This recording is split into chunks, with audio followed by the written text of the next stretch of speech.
भारत की इस सभ्यता का जो सबसे सही सटीक नाम है, वो हम किसी भी नदी के ऊपर नहीं रख सकते हैं। क्योंकि मान लीजिए जैसे चाइना में हम कहें ये येलो रिवर सिविलाइजेशन है, इराक को हम बोले ये टिग्रस या यूफ्रेटस सिविलाइजेशन है, इजिप्ट को हम बोले ये नाइल सिविलाइजेशन है।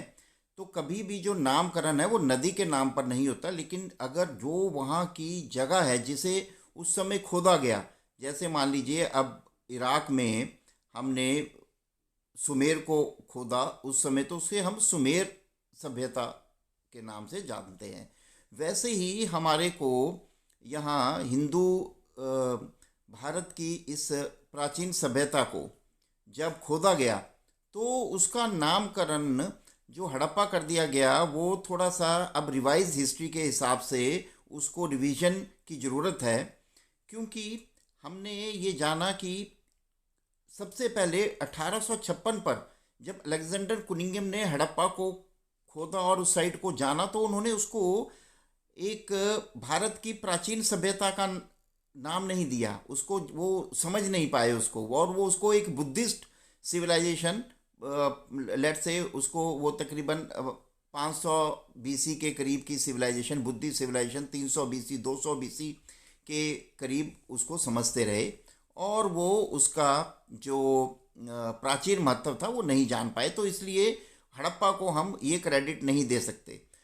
और उसके बाद 1917 में इटली के डॉक्टर तैसीतीरो ने जब वहाँ आए और वहाँ खुदाई की, उनको 3 सील मिली और कुछ चर्ट के मटेरियल मिले, क्ले के उनको मटेरियल मिले। उन्होंने ये सब ले जाकर आर्कियोलॉजिकल पब्लिकेशन में उसको अपने काम को छपवाना चाहा, तो उनको परमिशन नहीं मिली।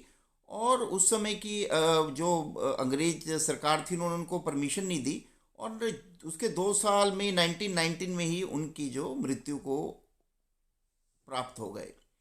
तो इसकी वजह से कालीबंगा को जो श्रेय मिलना चाहिए था, और वो कालीबंगा सिविलाइजेशन के नाम से वो श्रेय ना हमने डॉक्टर तैसीतोरो को दिया, ना ही सिविलाइजेशन को दिया। क्योंकि वही सबसे पहले व्यक्ति थे जिन्होंने कि कालीबंगा की साइट को भारत की प्राचीन सभ्यता से जोड़ा। उन्होंने बोला नहीं, ये तो ना तो मुझे नियोलिथिक लगती है, ना ही मुझे ये प्री हिस्ट्री की लगती है, ये कोई ना कोई भारत की ही प्राचीन सभ्यता है। क्योंकि वो संस्कृत, पाली और प्राकृतिक के विद्वान थे। तो आज हम अगर रिवाइज्ड नॉमेनक्लेचर की बात करें, तो मॉडर्न आर्कियोलॉजी के हिसाब से जो सबसे पहली साइट